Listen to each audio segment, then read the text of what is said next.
Good morning, everyone. Welcome to Waterbury on this beautiful, balmy day. Typically, when we have press conferences in Waterbury, it's either raining or it's a blizzard, so I consider ourselves lucky this morning. We all get a good sandblast. It's really an honor and a privilege to welcome you all here, especially having our governor here and our new DOT commissioner to talk about transportation projects in the city of Waterbury. As you all know, this structure behind us was built in the 60s for about 60,000 cars per day. We now have 180,000 cars per day that travel through this Mixmaster. And as you all know, there's been several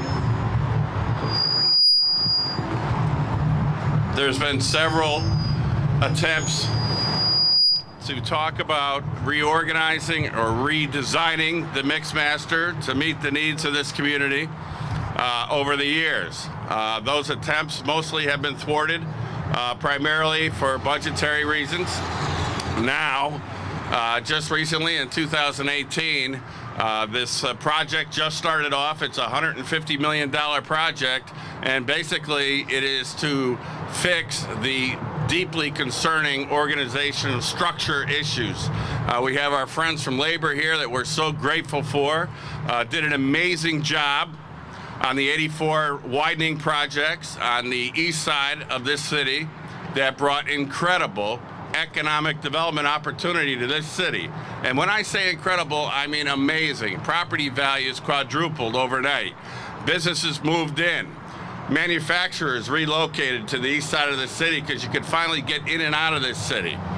This project behind us is another example of the state's commitment to improving transportation through the city of Waterbury. And quite frankly, it's a long time coming, but we're happy that it's here. As the mayor, it provides some stability in moving forward and recognizing the deficiencies, not only here in the city of Waterbury, but as you all know, throughout the state of Connecticut in transportation. I'm honored to be here with our new commissioner, Joe Gillette. I've been practicing the pronunciation of his name all morning. It's not Murphy and it's not O'Leary, but Gillette. Gillette is a great name, especially because he's our new transportation commissioner, and his expertise, not only obviously in highways, but in rail, is very exciting for us here in Waterbury. As you all know, we've been working very, very hard to improve the rail line between Waterbury and Bridgeport. So without further ado, I am honored and thrilled to introduce our new commissioner, Mr. Joseph Gillette. How'd I do? That's very good. You got it right. First off, Mayor, my mother's name is Moran, so there is a little bit of the Irish side as well. So I want to say good morning and thank you for being here today. And I could not help but realize how great it is that the mayor fully comprehends and understands the work that is going on here, that he's actually taken a good portion of what I wanted to go and say to you today in terms of why it is that we're focusing on areas like this. It's an honor to stand here with Governor Ned Lamont and talk about roads and bridges and the rest of our transportation network of rails and buses. We are quickly learning how committed this administration is to moving our state forward. Today we're overlooking the infamous I-84 Mixmaster in Waterbury, and he's right, it's about a $200 million job for rehab. And that's the focus here. This is what is going to take us and allow us to be able to work through this area for maybe 20 to 25 years. But you got to remember, this project, this highway, is over 50 years old. It's an elevated, high-speed interchange with both left and right-hand entrance and exit ramps over the city and over the Naugatuck River. The average daily counts through this area are 180,000 vehicles a day. It was, again, another one that was designed for 50 to 60,000 vehicles a day. Improving the traffic flow on I-84 Waterbury will have a positive effect on commerce and freight mobility for the region and the entire state. With this project, we want to enhance safety, ease the operational flow of traffic, and rebuild several bridges. We expect this work will extend the life of the Mixmaster and give us a plan, or time to plan, for the actual replacement of this critical interchange. Before and certainly since this work began, we have made a point of partnering with Mayor O'Leary and Waterbury, legislative delegation, and other stakeholders who want to see this project succeed. We've gone out of our way to keep the community engaged. The process is working, and just like a two-way street should, so thank you to all for the cooperation. As you've heard from the governor in his budget address last week, there are almost 1,500 miles of state roadways listed in poor condition and 248 bridges in poor condition. The flip side of that is the majority of our roads and bridges are in fair or good condition, but it does illustrate that there is plenty of work to do. You've also heard us say recently that the annual impact of traffic congestion in Connecticut is represented by its three largest metro areas. 81 million hours of driver delay stuck in traffic during peak hours, $1.9 billion in cost to residents and businesses. So projects like this are worth it. I believe worth finding the best way to pay for them. And I do want to say thank you to all the men and women that have been out here working on these projects. You're going to hear some more as we go forward, but thank you again. And at this point, I would like to bring Governor Lamont up here, or no, I'm sorry, bring it back to the mayor so the mayor can introduce the governor. Thank you, sir. Thank you. So you heard the commissioner speak of quality of life issues pertaining to how long people were sitting in their motor vehicles waiting to get through Waterbury. And quite frankly, I spoke earlier of the economic development value that the city has seen since the 84 project started, and how the real estate in the east end of Waterbury went up for sale so quickly and sold so quickly. But the reality is, for the residents of Waterbury and the greater Waterbury area, the value of being able to get through Waterbury and knowing that you don't have to leave your house an hour ahead of time to travel 20 to 25 minutes. You know, that is a quality of life issue, and that is an amazing part of the 84 widening success project. So the question is, how are we going to pay for it? So, you know, I am not going to get into a debate before the governor speaks about this, but I can tell you, as a mayor who has seen the value of the ability to get through our cities, particularly Hartford, New Haven, Bridgeport, or the inability to get through our cities like the city of Waterbury was for almost a decade. It's amazing to see the difference today. And when we talk about funding, you know, the voters of Connecticut spoke clearly about the lockbox in the last election. You know, I am a proponent of tolling. And the reason being is, I can tell you, I've been here, this is my 40th year with the city of Waterbury. And I can tell you that for 40 years, I've seen people struggle to get through this city, and now that they are not struggling to get through this city is literally exploding in many different ways. And so, without further ado, I am so grateful to have Governor Ned Lamont here with us this morning, because this is a governor that is committed to improving the quality of life here in Connecticut, the quality of life for the residents in the Waterbury and greater Waterbury area, and as important as anything, as we all know during this fiscal crisis, to improve the economic development opportunities for the state of Connecticut. Governor Ned Lamont. Thank you. All right, good morning. You warm enough? I got to tell you, your mayor has been bragging on Waterbury ever since I've known him, and he's absolutely right. There is more positive energy and optimism here, and this is just the beginning of what we got to do. You know, I love this city. It takes great leadership. I think you have that in the mayor's office. You have that in Jerry and Ron and your legislative team. They have a lot of respect around the state, and they work well with others, and that really enhances the value of everything we're trying to do here. Part of a great future of a city is eds and meds. I'm looking at the hospitals here. Mayor O'Leary took me to Career Academy some time ago. I was so impressed with what's going on there. 98, 99% graduation rate, going on to great colleges or going on to great jobs. We just released our budget less than a week ago now, and I did everything I could to make sure we keep faith with Waterbury, and in particular your schools here, and make sure we keep building off of all the positive momentum. But as Joe Gillette pointed out, It takes more than eds and meds and great leadership and optimism. It takes economic development.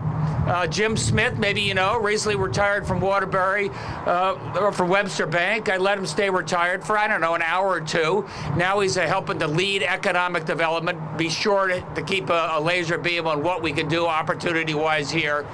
But also, we've got to get this transportation system moving. We do not get Connecticut growing again until we get Connecticut moving again. And I know that the rail system, Waterbury Rail, we've got to do a better job there, Joe. I mean, it's incredible. It's something like 88 miles, they were saying. It takes 2.5 hours when it's going. It's sort of infrequent sometimes. What that means in terms of electrification, what that means in terms of signaling, we've got to do a better job. It doesn't happen overnight, but it starts right now. And we're here in front of the Mixmaster, sort of ably named, as you heard from the others. Look, it's 50 years old. A lot of our infrastructure in the state of Connecticut is getting a little long in the tooth. And now is the time for us to put together a strategic plan to make sure that we can rebuild the Mixmaster, A, from a point of view of public safety, B, decongesting what we got to do. And in terms of economic development, there's nothing more important than getting this state moving again. And I will tell you that I had the great honor of being invited down with my fellow governors in Washington, D.C. this past weekend, and we got to go to Vice President Pence's pretty nice home, actually, there in Washington. And after about 15 minutes of thank yous, he brought up the fact that the #1 priority for this administration is to get an infrastructure bill passed, and passed in this session right now. Nothing more important. Republicans and Democrats, labor and business, keep our folks working and getting our state moving again. And I think that is going to happen.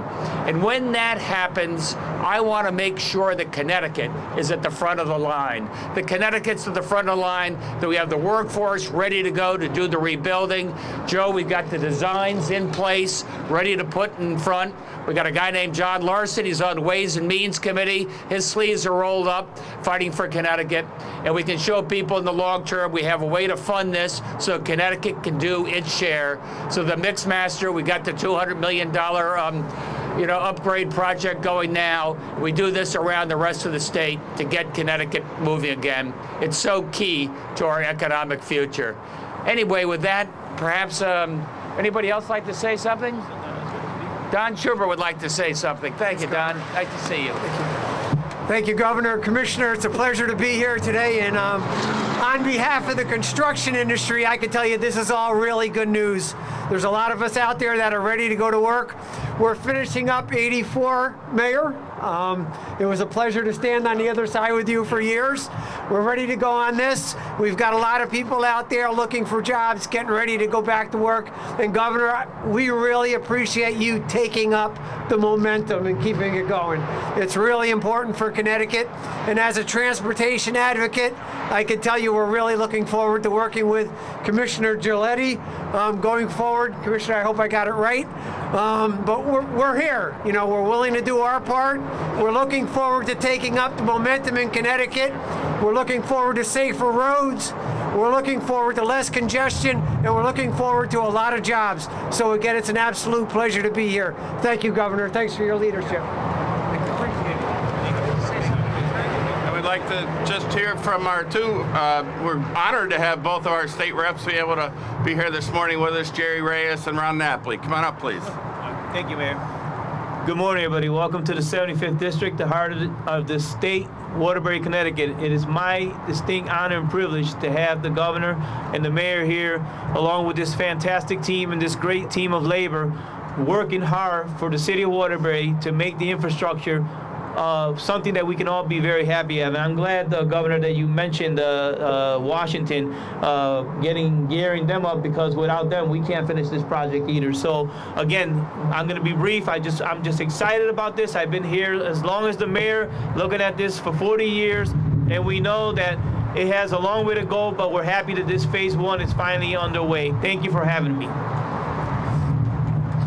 Good morning. Thank you for being here. Governor, Commissioner, Mayor, thank you very much for making the Mixed Master a priority. This is a very important issue that we address. It's an economic issue. It's also a public safety issue. And we thank the governor for his leadership on this. And we look forward to working with him in the future to make sure that that's a safe method of transportation for all of our residents. Thank you. Thank you for being brief. Sure. Okay. Okay, that concludes the press conference, but I'm sure you all have, or some of you have some questions, so please.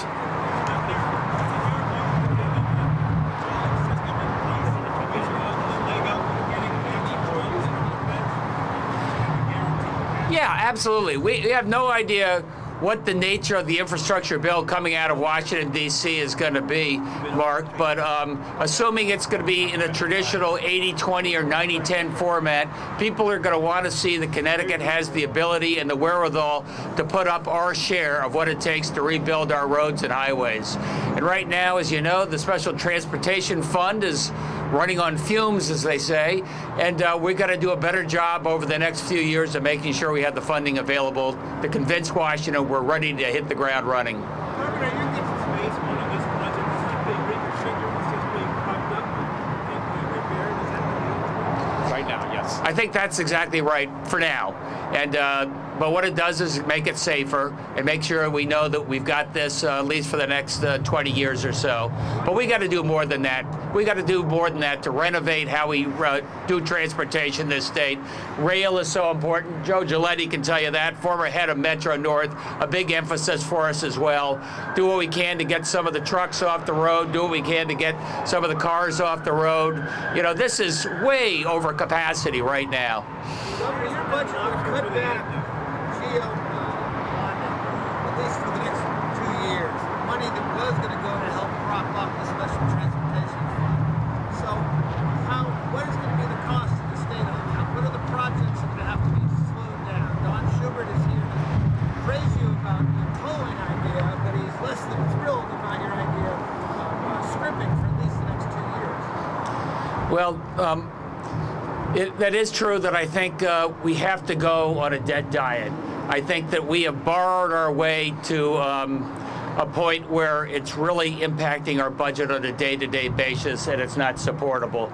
And that's why it's so important that we get a reliable, recurring source of funding so we can do transportation. We're going to have the funding in place to keep doing projects like this that we need to do over the next 2 or 3 years. We're going to make that happen. But you know, Mark, that's not a long-term solution for the state.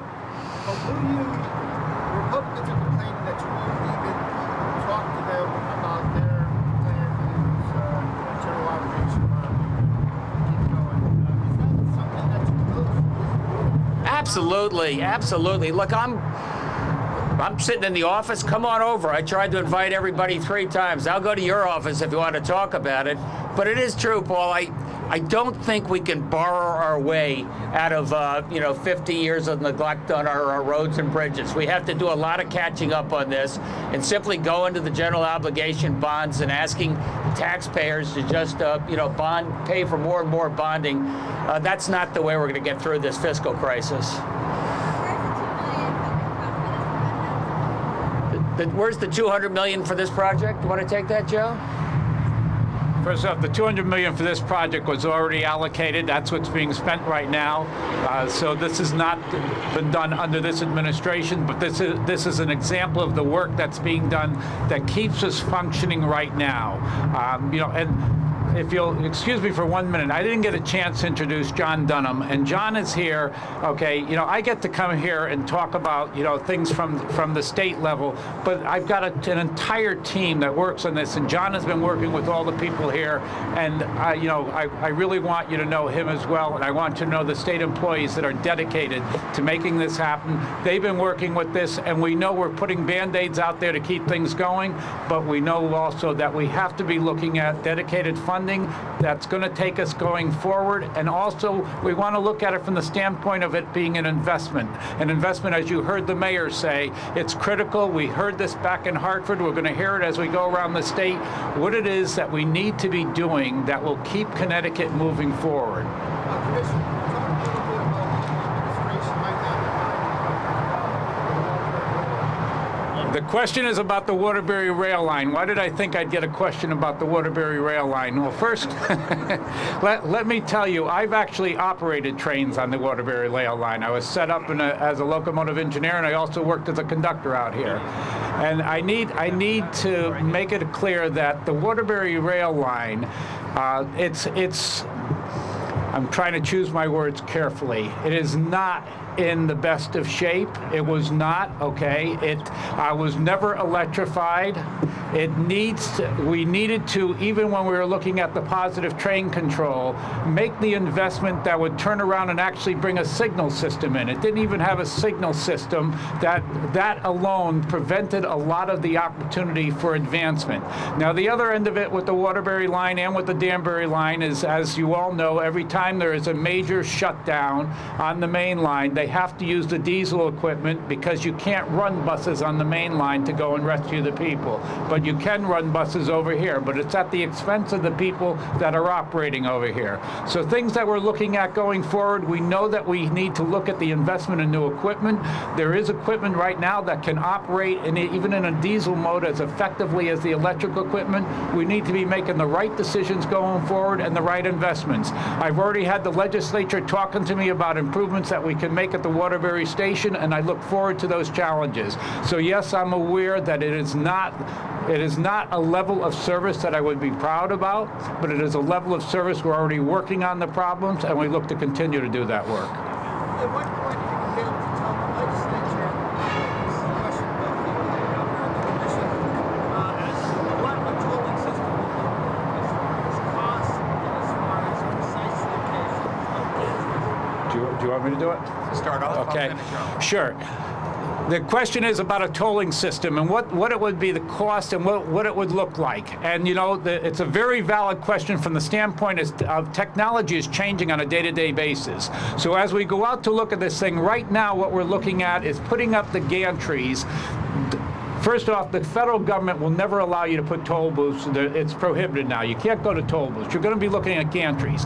They'll be seamless. They'll be along the highway, and there'll be a way of operating down that you won't even notice it as you're going through, but it'll be a very effective way of seeing how far a vehicle has traveled, so that way they're only charged for those portions of the highway that they travel on.